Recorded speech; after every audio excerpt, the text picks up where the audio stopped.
कल हमने अध्ययन किया था सारणिक, द्वितीय कोटि का सारणिक। सारणिक क्या होता है? द्वितीय कोटि सारणिक का प्रसार, द्वितीय कोटि सारणिक के अवयवों का उप सारणिक, उसके सहखंड। आज हम अध्ययन करेंगे तृतीय कोटि के सारणिक। तृतीय कोटि के सारणिक के बारे में हम आज अध्ययन करेंगे। तृतीय कोटि का सारणिक क्या होता है? इसमें 3 पंक्ति होते हैं और 3 स्तंभ होते हैं, 3 रो होते हैं और 3 क्या होते हैं? कॉलम होते हैं। इस प्रकार का जो सारणिक होता है उसे हम कहते हैं तृतीय कोटि का सारणिक। यहां पे मैं कुछ समीकरण ले रहा हूं। a1x plus b1y plus c1z is equal to 0। पहला समीकरण a2x plus b2y plus c2z is equal to 0, ये हमारा दूसरा समीकरण। a3x plus b3y plus c3z is equal to 0, ये हमारा तीसरा समीकरण है। इस समीकरण में कितने चर हैं? इस समीकरण में कितने चर हैं? कितने चर राशि हैं? एक x एक हो गया, y दूसरा हो गया और z तीसरा हो गया। 3 चर हैं यहाँ पे। 3 चर वाला ये युगपत समीकरण है। अब ये जो x y z के जो गुणांक है, x y z के जो कोफिशिएंट्स हैं, उसको मैं कुछ इस तरीके से अरेंज कर देता हूं। a1 a2 a3 b1 b2 b3 c1 c2 c3, इस प्रकार से उसको हम लिखते हैं। तो यहां पे आप देख रहे हैं कितने पंक्ति हैं? 3 पंक्ति हैं। कितने स्तंभ हैं? 3 स्तंभ हैं। तो इस प्रकार की जो रचना होती है राशियों की, उसे हम सारणिक कहते हैं। और चूंकि यहाँ पे 3 पंक्ति और 3 स्तंभ है, इसलिए इसे हम क्या कहेंगे? कौन सा सारणिक कहेंगे? तृतीय कोटि का सारणिक कहेंगे। इसे हम कहेंगे तृतीय कोटि का सारणिक कहेंगे। अब सारणिक को हम किससे निरूपित करते हैं? डेल्टा से। ये हो गया हमारा तृतीय कोटि का सारणिक। तृतीय कोटि का सारणिक, तृतीय कोटि का सारणिक।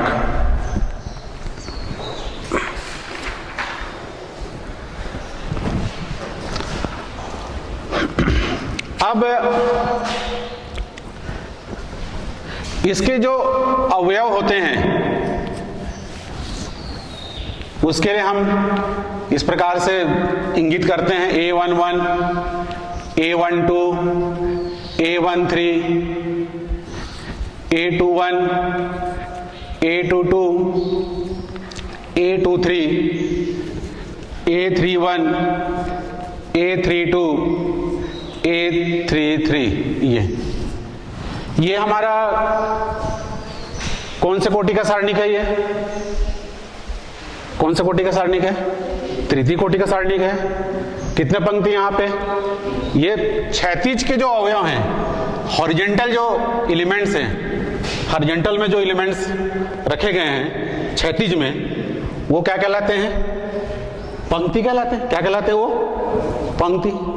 जो कहने का मतलब कहा जाए कि जो आड़ी लाइन में जो राशियां हैं, जो आड़ी लाइन में हैं, वो कहलाते हैं पंक्ति। और जो खड़ी लाइन में वो स्तंभ, ये आएगा स्तंभ। ये a11 a21 a31, ये देखिए ये अपना कौन सा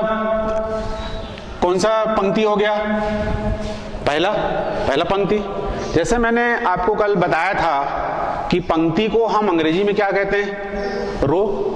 और रो का जो पहला लेटर होता है R, इसलिए इसको हम किससे दर्शाते हैं? आर से। ये पहला पंक्ति हो गया और ये हो गया हमारा दूसरा पंक्ति और ये हो गया हमारा तीसरा पंक्ति।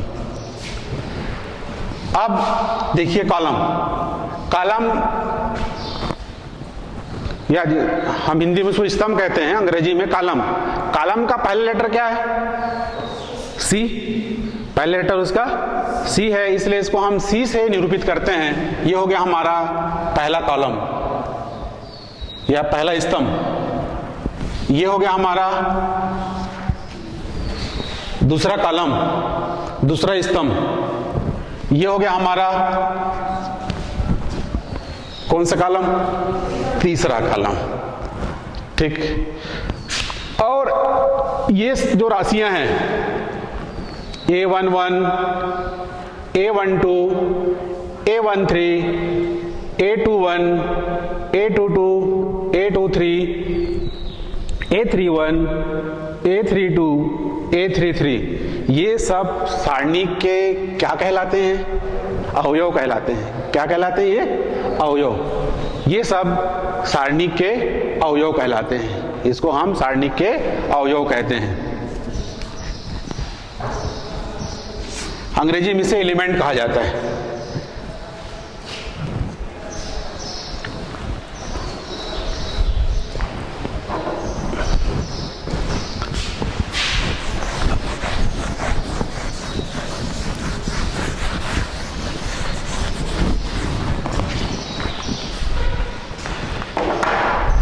जैसे कि कल हमने चर्चा किया था कि जैसे मैंने यहां पे लिखा है A11,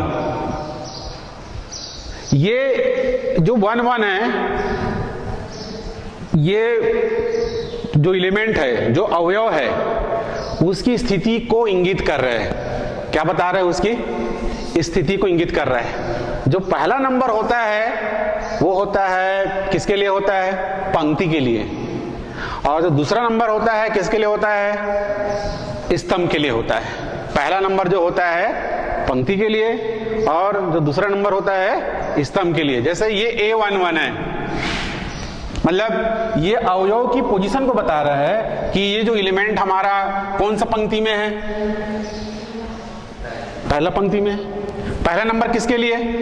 पंक्ति के लिए। जैसे मैंने बोला अभी, पहला नंबर किसको व्यक्त करता है? पंक्ति को। दूसरा नंबर किसको बताता है? स्तंभ को। स्तंभ को। ठीक है। तो ये जो इस तरीके से हम स्ट्रक्चर दिए हैं, यहाँ पे संरचना दिए हैं, ये इसमें उसकी एलिमेंट की अवयव की स्थिति को क्या कर रहा है? इंगित कर रहा है। तृतीय कोटि का हमने सारणिक लिखा है, लेकिन साथ साथ वो जो ये राशियां हैं वो अवयव की स्थिति को भी क्या कर रहा है? व्यक्त कर रहा है। ठीक है। A12 इसको देखिए, ये अवयव को देखिए, किसमें है ये? पहला नंबर किसके लिए? पंक्ति के लिए। दूसरा नंबर स्तंभ के। वो जो अवयव है कौन सा पंक्ति में? प्रथम पंक्ति में। कौन से स्तंभ में? दूसरे स्तंभ में। ये देखिए, ये फर्स्ट रो में है और सेकंड कॉलम में है। पहले पंक्ति में है और दूसरे स्तंभ में है। ये किस में है? पहला नंबर किसके लिए? पंक्ति के लिए और दूसरा नंबर स्तंभ के लिए। तो ये कौन सा, इसकी स्थिति क्या हो जाएगी? पहला पंक्ति और तीसरा स्तंभ। उस अवयव की स्थिति को व्यक्त कर रहा है, इंगित कर रहा है। ये दूसरा पंक्ति, पहला स्तंभ, दूसरा पंक्ति, देखो दूसरा स्तंभ, ये दूसरा पंक्ति, तीसरा स्तंभ। इसमें कोई परेशानी है क्या आपको? क्लियर हो रहा है? ये अवयव है और ये उस अवयव की स्थिति को भी इंगित कर रहा है। सामने लिखा है, उसको इस तरीके से लिखा जाता है तो स्थिति को भी बताता है वो। A31 तीसरा पंक्ति और पहला स्तंभ। A32 तीसरा पंक्ति और दूसरा स्तंभ। A33 तीसरा पंक्ति और तीसरा स्तंभ। ठीक है। ये हो गया तृतीय कोटि का सारणिक। जैसे कल हमने चर्चा किया था कि सारणिक में सदैव उसके पंक्ति और स्तंभों की संख्या क्या होती है? बराबर होती है। 2 पंक्ति हैं तो 2 स्तंभ होंगे, उसे हम कहते हैं द्वितीय कोटि का सारणिक। कल हमने अध्ययन किया था। 3 पंक्ति और 3 स्तंभ हैं तो क्या कहलाएगा? तृतीय कोटि का सारणिक। सारणिक का एक निश्चित क्या होता है? संख्यात्मक मान प्राप्त होता है। तो आज हम अध्ययन कर रहे हैं तृतीय कोटि का सारणिक।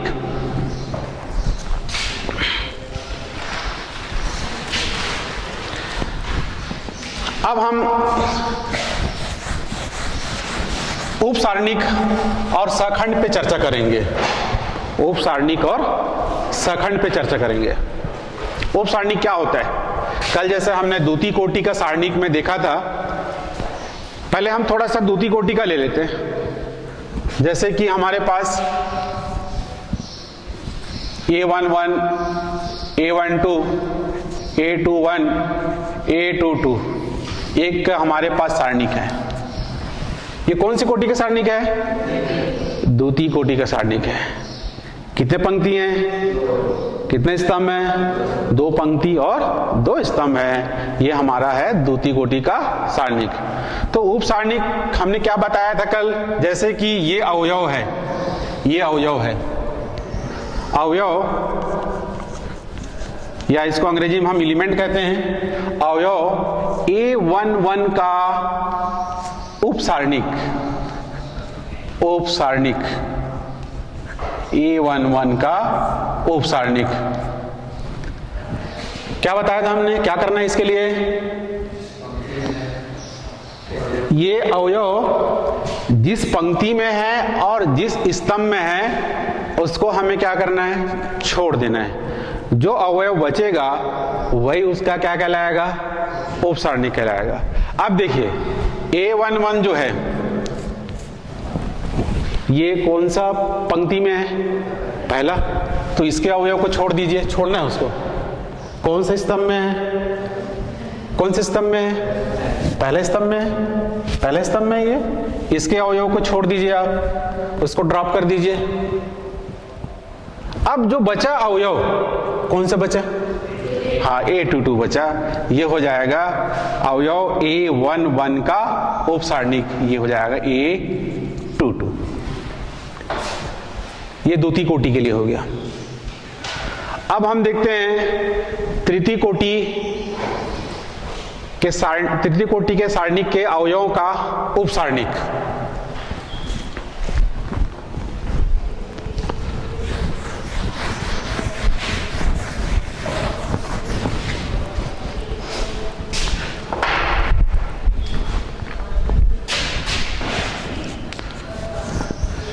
A11, A12, A13,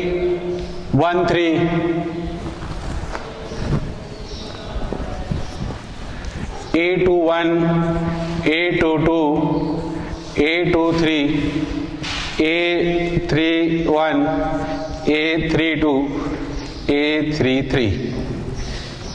ये हमारे पास तृतीय कोटि का सारणिक है। अब हमें देखना है उप सारणिक।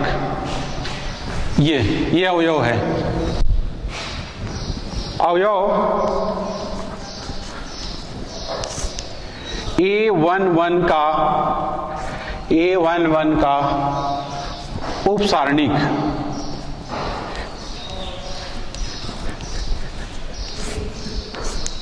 A11 का उप सारणिक। अभी हमने क्या बताया था? जब हम किसी अवयव का उप सारणिक निकालते हैं तो वो अवयव जिस पंक्ति या जिस स्तंभ में है उस अवयव को क्या कर देना है? छोड़ देना है। बाकी जो बचा अवयव होंगे, बाकी जो बचा सारणिक होगा वो उसका क्या कहलाएगा? उप सारणिक। ठीक है। अब यहां पे देखिए, ये पहले पंक्ति में है। ये पहला पंक्ति छोड़ दीजिए। कौन से स्तंभ में है? पहला स्तंभ में है, इसको छोड़ दीजिए, ये इसको ड्रॉप कर दीजिए, ये बाकी जो बचा सारणिक है वो क्या कहलाएगा, A11 का उप सारणिक होगा। और ये इसको हम ऐसा लिखेंगे इस तरीके से, A22 जैसा क्रम है उसी क्रम में, A22 A23 A32 A33, ये हो गया, ये हो गया हमारा अवयव A11 का उप सारणिक। अब हम देखते हैं अवयव A12 का उप सारणिक।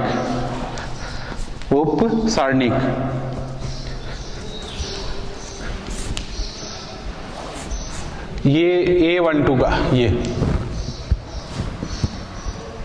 कौन सा पंक्ति छूटेगा, पहला छूट जाएगा, ये वाला पंक्ति छूट जाएगा, ये छूट जाएगा, पहला पंक्ति। कौन से स्तंभ छूटेगा, दूसरा। इसको अलग से लिख दे,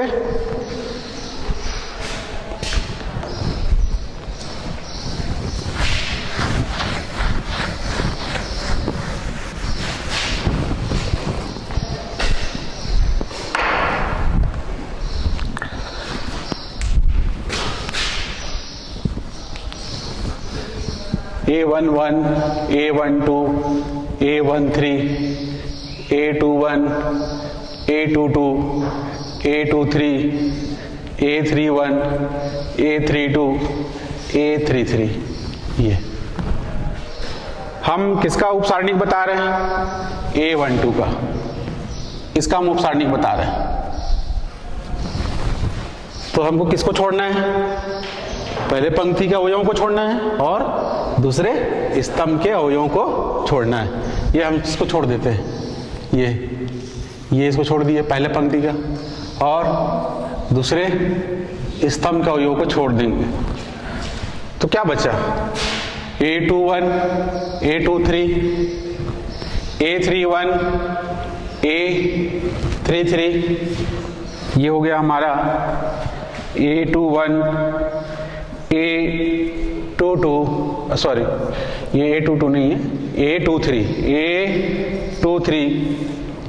A31 A33, ये हो गया अवयव A12 का उप सारणिक। इसमें किसी प्रकार का कोई डाउट है, जिस भी अवयव का हमें उप सारणिक निकालना है उसके लिए हमें क्या करना है, वो अवयव जिस पंक्ति और जिस स्तंभ में है उसको छोड़ देना है। बाकी जो बचेंगे अवयव उसका एक सारणिक बनेगा, वो कहलाएगा हमारा उप सारणिक। ठीक है, अब इसके बाद हम देखेंगे बाकी तो आप निकाल लेंगे कि और एक हाथ निकाल के दिखाना है, हो जाएगा। ठीक, बहुत बढ़िया।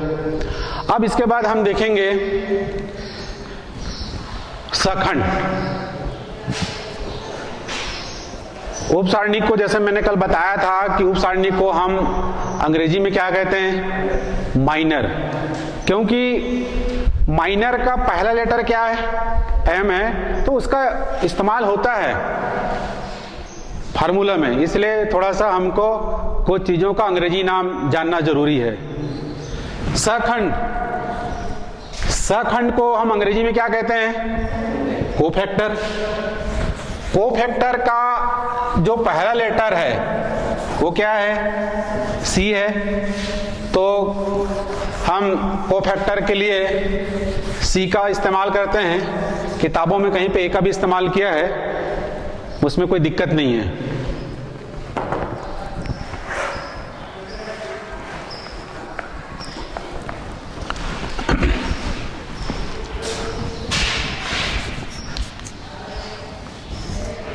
हम एक तृतीय कोटि का सारणिक लेते हैं, A11 A12 A13 A21, A22, A23, A31, A32, A33। जैसा भी मैंने बताया कि उपसारणिक, उपसारणिक को हम अंग्रेजी में क्या कहते हैं? इसको माइनर कहते हैं। क्या कहते हैं इसको? माइनर कहते हैं, माइनर कहते हैं। इसका पहला लेटर क्या है? इसका पहला लेटर एम है। तो उपसारणिक को हम एम से निरूपित करते हैं। जैसे कि ये देखिए M11, M11 किसको बता रहा है? ये बता रहा है ये जो एलिमेंट है जिसकी पोजीशन क्या है 11 है, उसका क्या बता रहा है? उपसारणिक। उससे क्या बता रहा है? उपसारणिक। अभी हालांकि मैंने पूरा लिखा था, लेकिन हमको संक्षिप्त में ही लिखना चाहिए। उपसारणिक के लिए हम एम का इस्तेमाल करते हैं। 11 क्या बता रहा है? ये जो एलिमेंट है उसका उपसारणिक। M12 ये क्या बताएगा? ये जो एलिमेंट है उसका उपसारणिक। पहला पंक्ति, दूसरा स्तंभ। ठीक है, तो उपसारणिक को हम स्मॉल एम से रिप्रेजेंट, सॉरी, इसको हम कैपिटल एम से रिप्रेजेंट करते हैं। ठीक है, अब हम देखते हैं सखंड।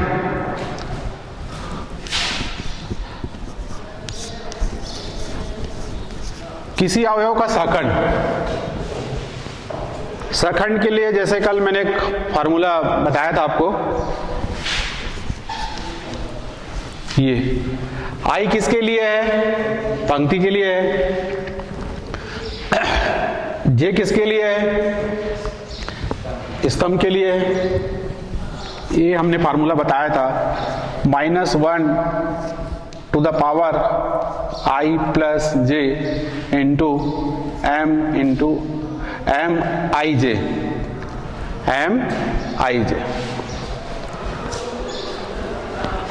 ये आईवी पंक्ति जेवे स्तंभ को निरूपित कर रहे हैं। इस सूत्र के द्वारा हम किसी अवयव का क्या निकालेंगे? सखंड ज्ञात करेंगे। क्या ज्ञात करेंगे? सखंड ज्ञात करेंगे। सखंड को हम अंग्रेजी में क्या कहते हैं? उसको कोफैक्टर।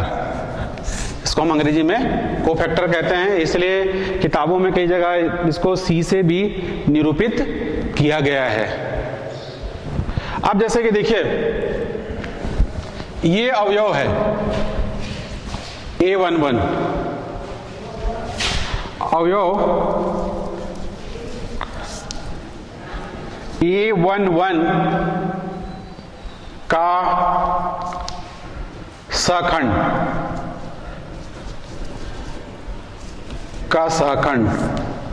A11 का सखंड। पहली पंक्ति, पहला स्तंभ, ये हो जाएगा हमारा A11। आई किसके लिए है? आई किसके लिए है? पंक्ति के लिए। और जे किसके लिए है? स्तंभ के लिए। इसको अच्छे से सीख जाएंगे तो आगे आपको दिक्कत नहीं होगा।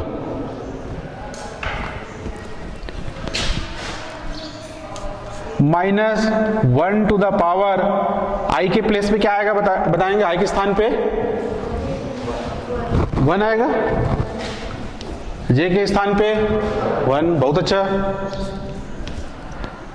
एम आई के स्थान पे 1, जे के स्थान पे 1।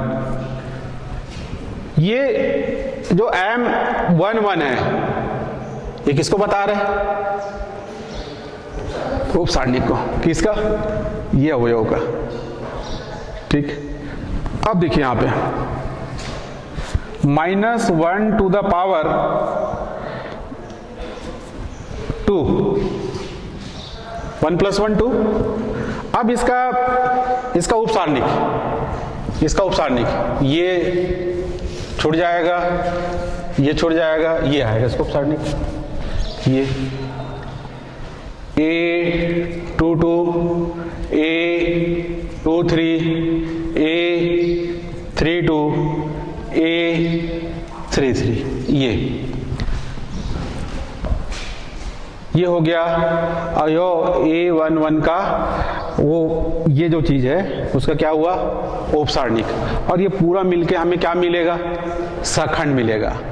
अब इसको हम सॉल्व करेंगे तो -1 का स्क्वायर है, -1 की घात, अगर ऋणात्मक राशि की घात अगर सम संख्या हो तो उसका मान क्या होता है, धनात्मक।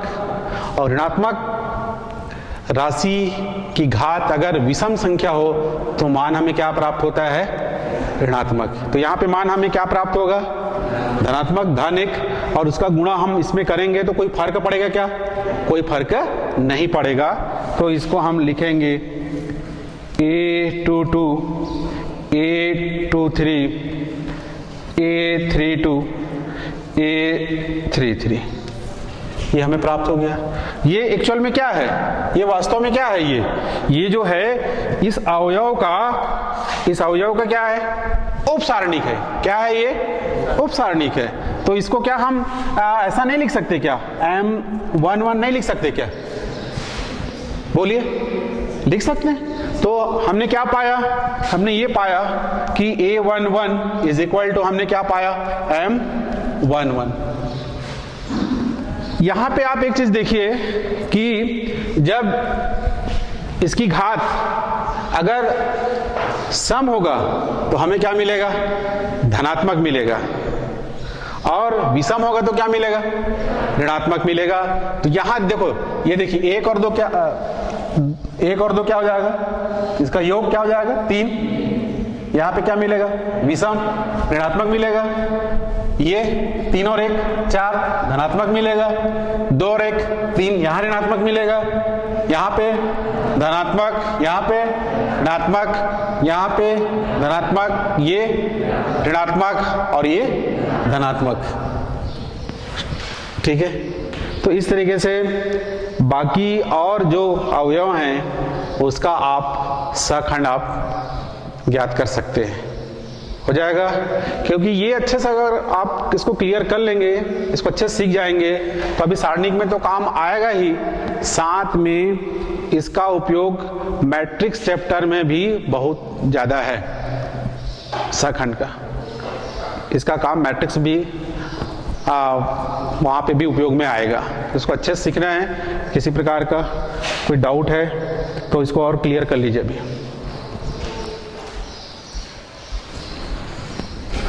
लास्ट करना है एंडिंग टाइम।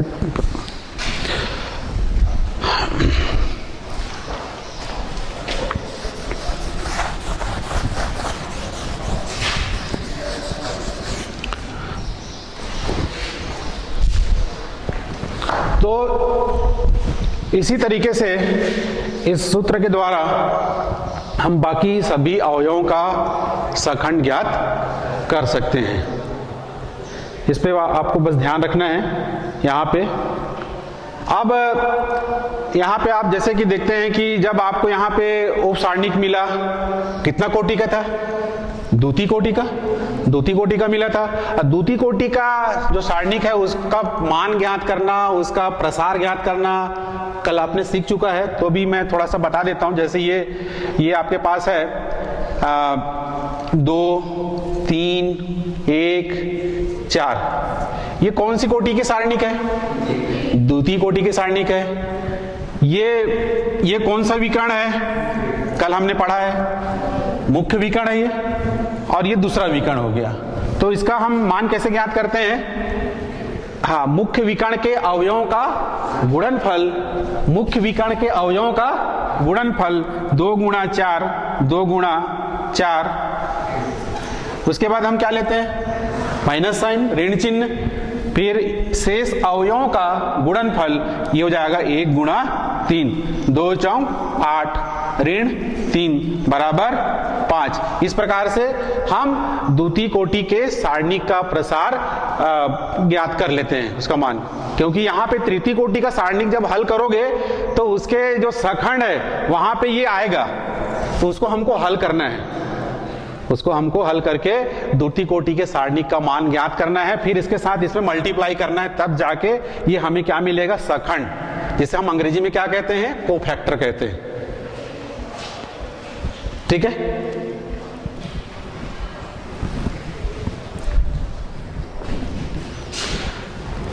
तो इसी के साथ आज का यह कक्षा समाप्त होता है। आप सभी को धन्यवाद।